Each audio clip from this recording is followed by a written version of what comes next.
But speaking of gameplay again, because we kind of keep coming back to it, I would like to point out the similarities to things like Crusader No Remorse, and obviously, I mean, you can see where your inspiration comes from, and that era of computer gaming. Sorry, that's what you get for life. But when, I mean, obviously for those of you who remember the era back in the 80s and the games that we had, there will be a lot of very obvious traces. But looking aside from that, look into things like music, voice acting, sound especially, is also a really integral part of it. Definitely. So how do you handle that challenge? Because I mean, obviously for a small studio, you don't have the budget to hire an orchestra to do a symphony for you. Exactly. So what do? How do you get that atmosphere? So we had Andrew do our composer do all the music for our previous games, and Andrew does an amazing job. But what Andrew does best is this heavy, as we say, heavy fucking metal. The Rise of the Triad soundtrack is absolutely kick-ass, blasting heavy metal all the way through. For Bombshell, we kind of needed to go in a different direction. Bombshell she does have that Tarantino attitude, grindhouse feeling over her. But the game is also epic in scale. So you need that combination between orchestrated music and heavy metal. It was a big challenge for Andrew to put together. I think we referenced a lot to Hans Zimmer. Orchestra metal. I think you've invented a genre. Orchestra metal. There's also a bit of electronic in there because we wanna kind of symbolize her arm and the effectiveness of her arm through the music. So it's a big mixture of a lot of different genres. There's a small little sample of it on our website, and we're gonna put up the theme as well, so you guys can hear the official Bombshell theme. But it's been a challenge. But I'd say Hans Zimmer has been the biggest influence on the quality of the instruments. And Andrew is doing one hell of a job. The soundtrack for this game is gonna be absolutely blasting. Cool. That sounds good. So what are you doing for things like voice acting? Because I mean, I hate to draw attention away from it, but we do see some games that, well, should be burnt at the stake for the quality of their voice acting. I won't get into which games, and it's got nothing to do with you guys, but I just don't want to derail it. But obviously, that is a huge make or break factor. So I mean, what do you do for stuff like that? Because I'm thinking like your funding must be limited, and voice acting isn't cheap. Exactly. How do you handle that? How do you deal with it? So the voice of Bombshell is obviously the most important aspect of the game. The voice actor brings life to this character. First of all, we have John St. John on board. John St. John is a really good friend of ours. He does the villain in our game, which he does amazingly well. Absolutely badass.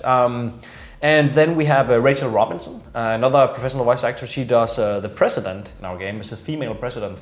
And we have a voice actor called Amy Naeem doing Bombshell. Okay. And it's been quite a process finding the correct voice actor to do Bombshell. But Amy is doing one hell of a job. There's enough toughness. You get that Sarah Connor from Terminator toughness in there, but also the vulnerability of her character, and it's a very delicate mix.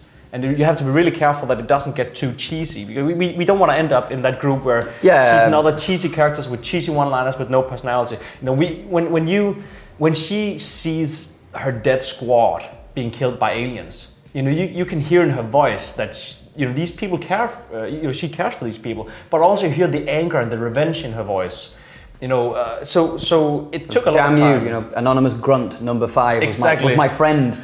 Exactly. It's a personal vendetta she has against what you'll see in the story. But that's an interesting aspect actually, because I mean, quite often, and obviously we're running it down slowly here as well, but quite often you see a lot of these game universes, especially from that era, who make the mistake of being in on the cheese, so to speak. Instead of taking their own universe seriously, they set up all these criteria, and then they look at it and go, it's a bit silly, that, isn't it?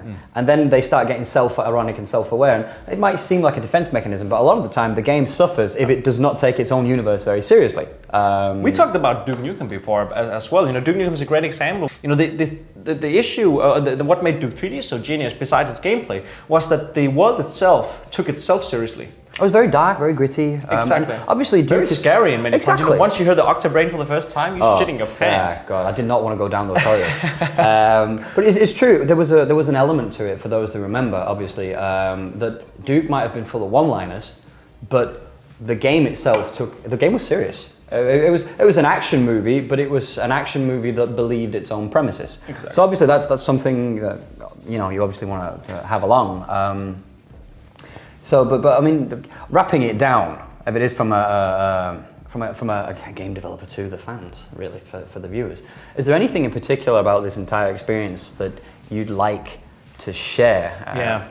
I'd like to talk a bit about the lawsuit of what's been happening with us, because there's been a lot of questions. Are you guys making a Duke game? Are you not making a Duke game?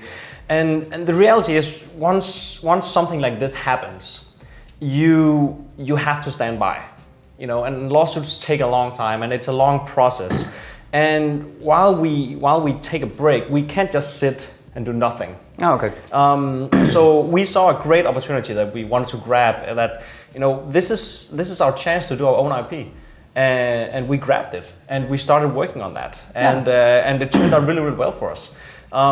So that's how Bombshell came alive. We always wanted to do Bombshell at some point. So the opportunity presented itself, and we really wanted to reach out for it.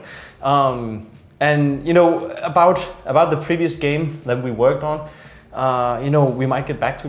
It all depends on what happens. Yeah, of course. We won't really. There's no point in getting into that. Yeah. But it's true. It's interesting to see how you. I mean, if anyone out there has aspirations, if something gets in your way, then find a different project and start. Keep working. And it's nothing about who's right or wrong. No. It's just the respect for the whole thing. We can't respect ourselves working on something while there's a lawsuit going on. Yeah, no, of course not. Yeah. It sounds like a really good choice, and I must admit, I'm sure many of us are actually looking forward to having a mess with it and see what the game is. Yeah. Well, thank you very much for taking the time. Thank you very much for coming. Yeah, no worries. See you.